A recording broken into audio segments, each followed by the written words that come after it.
Dans cette vidéo, nous allons voir, mais de façon assez rapide, comment on peut mettre en place la traduction dans un plugin. Car le principe est exactement le même, il y a quelques petites différences.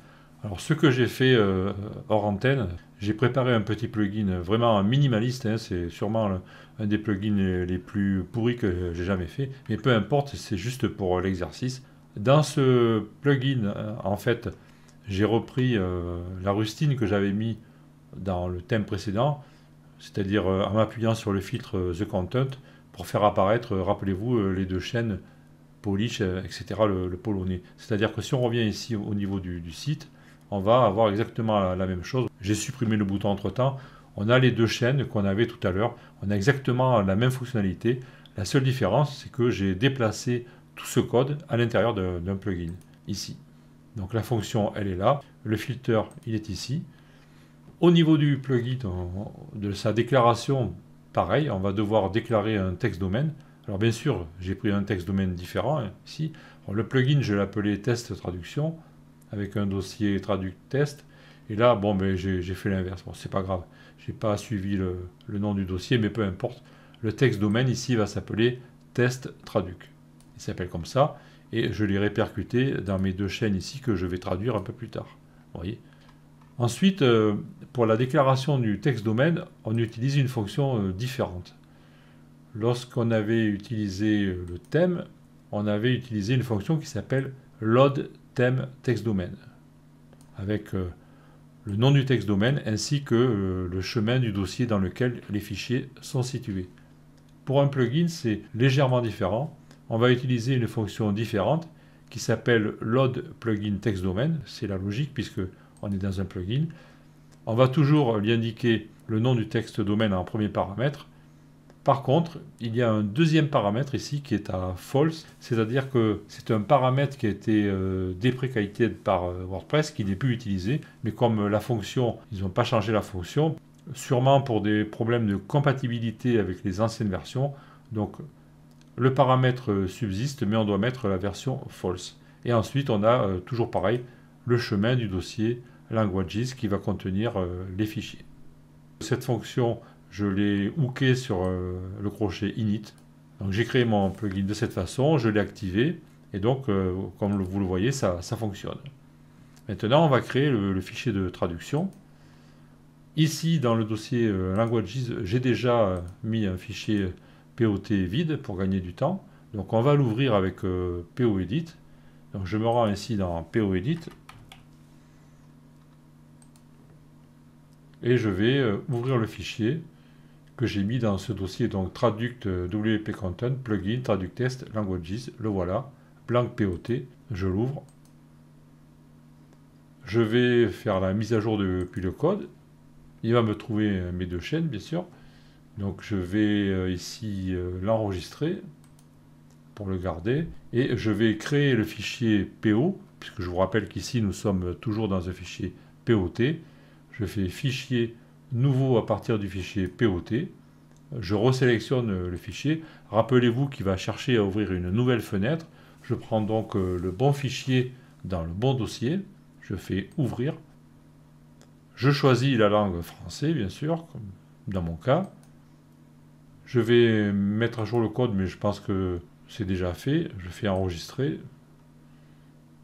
Alors, je vais l'enregistrer avec la version française. Donc je suis bien ici dans le dossier, il faut bien vérifier ça, parce que si vous avez un ancien dossier qui a été utilisé, vous risquez d'avoir des confusions, donc c'est bien dans le plugin Traduct Test Languages. Par contre, la deuxième différence ici, c'est que le nom du fichier, PO, doit être préfixé par le texte domaine. C'est la différence par rapport au thème. Donc vous voyez, il y a juste ces deux différences, le nom de la fonction qui va être utilisée pour charger le texte domaine et le nom du fichier. Donc je dois préfixer. Donc j'ai dit que mon texte domaine, il s'appelait voilà, test traduct. C'est ça le texte domaine. Je fais CTRL-C, je reviens dans POEdit et je préfixe le fichier avec ce texte domaine. Et je sépare le texte domaine et la suite, enfin le code langue avec un tiret. C'est pas un underscore, c'est un tiret, le signe moins, comme ceci. Et je l'enregistre.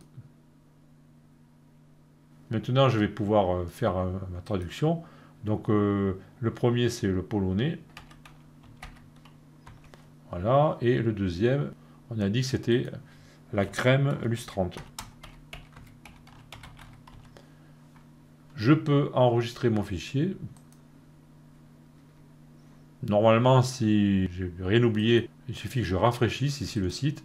Et je vais avoir ici polonais et crème lustrante.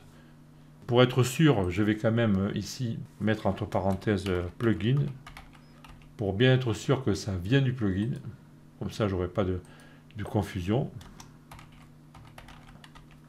J'enregistre.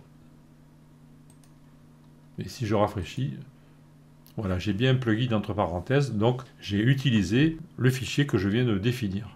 Donc, voilà comment ça se passe dans un plugin. Donc, je reviens ici. Donc, je récapitule. La première différence, c'est que la fonction qui va être utilisée pour charger le texte domaine est une autre fonction et qu'elle a un paramètre en plus qui doit être à false.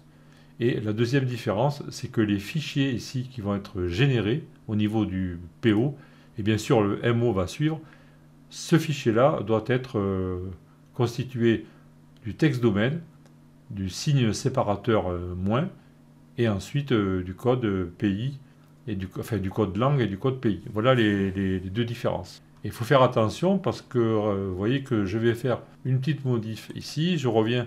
Si je utilisais ici le texte domaine qui est défini dans mon thème, à savoir c'était LG sample je crois, comme ceci, et bien là il va utiliser la traduction du thème. Vous voyez, on a polonais sans le plugin, ça correspond à la traduction du thème. Parce que cette traduction elle est chargée dans la mémoire, puisque le thème est chargé. Donc si vous vous trompez de texte domaine, il va charger le mauvais. Bon là, en l'occurrence, la traduction était correcte, mais pour le plugin, vous devez déclarer un texte domaine différent pour être sûr d'avoir quelque chose de cohérent. Donc là, je reviens sur le texte domaine correct, je vais rafraîchir et je retrouve la traduction du plugin. Voilà comment ça se passe avec un plugin. Tout le reste est identique par rapport à un thème. La seule différence, c'est la fonction utilisée pour charger le texte domaine et le nom des fichiers de traduction. Voilà, nous en avons terminé avec cette vidéo complémentaire. Dans une prochaine vidéo, plus tard en bonus, je vais essayer de vous faire une vidéo pour vous expliquer comment on peut traduire un bloc. C'est-à-dire, si vous développez des blocs Gutenberg, tout se passe maintenant avec JavaScript. Par contre, c'est un peu compliqué là parce que ça change tous les 15 jours. Depuis quelques temps, maintenant, on fait tout avec un fichier qui s'appelle bloc.json. Enfin, c'est un peu compliqué à gérer, donc je vais essayer de me documenter et je vous ferai une vidéo en bonus pour vous montrer comment on peut traduire un bloc Gutenberg. Voilà, donc en attendant, je vous souhaite un bon visionnage et j'espère que cette série de vidéos vous aura permis d'apprendre plus de choses sur la traduction et de vous permettre de vous débrouiller tout seul.